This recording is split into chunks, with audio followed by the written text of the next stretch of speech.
रुक करते हैं अगली बड़ी खबर का। संत महात्माओं के सानिध्य में भव्य दीक्षा दान समारोह संपन्न। मध्य प्रदेश के मुख्यमंत्री डॉक्टर मोहन यादव और राजस्थान के राज्य मंत्री गौतम तक रहे मौजूद।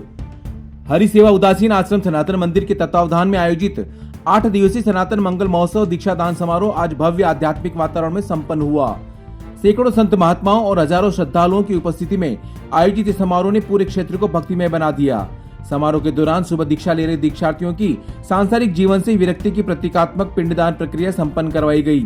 इसके पश्चात मंचासीन संतों ने तीनों दीक्षार्थियों को माला पहनाकर शॉल ओढ़ाकर आशीर्वाद प्रदान किया। संत महात्माओं की साक्षी में दीक्षार्थी इंद्रदेव को संत ईशान राम उदासीन, कुणाल को संत केशव राम उदासीन तथा सिद्धार्थ को संत सुयज्ञ राम उदासीन नाम प्रदान किया गया। इस अवसर पर मध्य प्रदेश के मुख्यमंत्री डॉक्टर मोहन यादव भी शामिल हुए।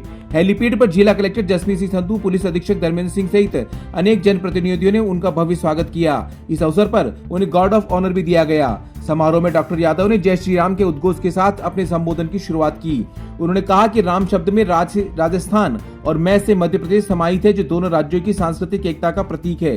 उन्होंने भजनलाल शर्मा के नेतृत्व की सराहना करते हुए कहा कि आज अयोध्या धाम मुस्कुरा रहा है और शीघ्र ही मथुरा भी अपनी भव्यता के साथ विश्व पटल पर और अधिक चमकेगा। साथ ही उन्होंने आगामी वर्ष में आयोजित होने वाले सिंहस्थ कुंभ में शामिल होने का आमंत्रण भी दिया। समारोह में राज्य मंत्री गौतम कुमार दग भी उपस्थित रहे। धार्मिक गरिमा से परिपूर्ण इस आयोजन में उदासीन काशनी पीठाधीश्वर महामंडलेश्वर स्वामी गुरु शरणानंद महाराज, राज्यसभा सांसद बाल योगी उमेशनाथ महाराज, महामंडलेश्वर हंसराम उदासीन, सांसद दामोदर अग्रवाल तथा कथावाचक डॉक्टर श्याम सुंदर पारासर सहित सैकड़ों संत महात्माओं की गरिमा में उपस्थिति रही। महामंडलेश्वर हंसराम उदासीन ने इस अवसर पर सभी संतों का स्वागत करते हुए कहा कि आप सभी संतों के आगमन से ये धरती धन्य हो गई। समारोह के समापन पर एक संगत, एक पंगत, एक भाषा, एक भूषा के भाव के साथ विशाल समष्टि भंडारे का आयोजन किया गया, जिसे हजारों श्रद्धालुओं ने प्रसाद ग्रहण किया। आध्यात्मिक ऊर्जा, संत परंपरा और सामाजिक समरसता के संदेश के साथ संपन्न यह दीक्षा दान समारोह न केवल धार्मिक दृष्टि से महत्वपूर्ण रहा, बल्कि राष्ट्रीय एकता और सांस्कृतिक चेतना का भी सशक्त प्रतीक बनकर उभरा। भीलवाड़ा से नवभारत समाचार के लिए लोकेश तिवारी की विशेष रिपोर्ट। जिस तरह से लोग धमकियां देते थे कि खून की नदियां बहा देंगे, आंखें उधर देखा तो आंखें निकाल देंगे, लेकिन किसी भी धमकी की उन्होंने परवाह नहीं की और उन्होंने कहा कि निर्णय लेने वाली संस्था है, निर्णय में अगर अयोध्या में एक परिंदा भी पर मारेगा तो उसकी जिम्मेदारी देश की सरकार की होगी। और मैं धन्यवाद देना चाहूंगा कि वहां मंदिर का निर्माण भी होता है और प्रभु श्री राम के दर्शन करने का भी हमें सौभाग्य प्राप्त होता है। तो इसका श्रेय अगर किसी को जाता है तो देश के यशस्वी प्रधानमंत्री जी आदरणीय नरेंद्र मोदी जी को जाता है। अमरता का प्रसाद भगवान देते हैं ताकि वो वंश परंपरा में अपने कुल गोत्र को संभाले हुए इस संस्कृति की धारा के साथ सनातन संस्कृति की धारा को धन्य करें।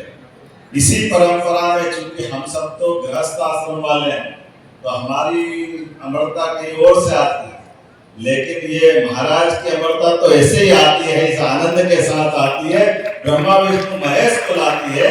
यह हमारे लिए सौभाग्य की बात। तो संतों के माध्यम से यत् पिंडे तत् ब्रह्मांडे, जैसा ये ब्रह्मांड है ऐसा ही हमारा पिंड है।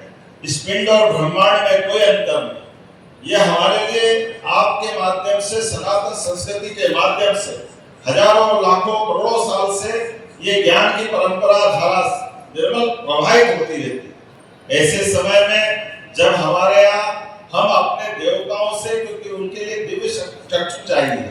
महाभारत में भगवान कृष्ण ने सबको नहीं मिल सकते, लेकिन अर्जुन को तो दिए थे, उनको देखने को मिला, तो हमको सबको भी देखने को मिला।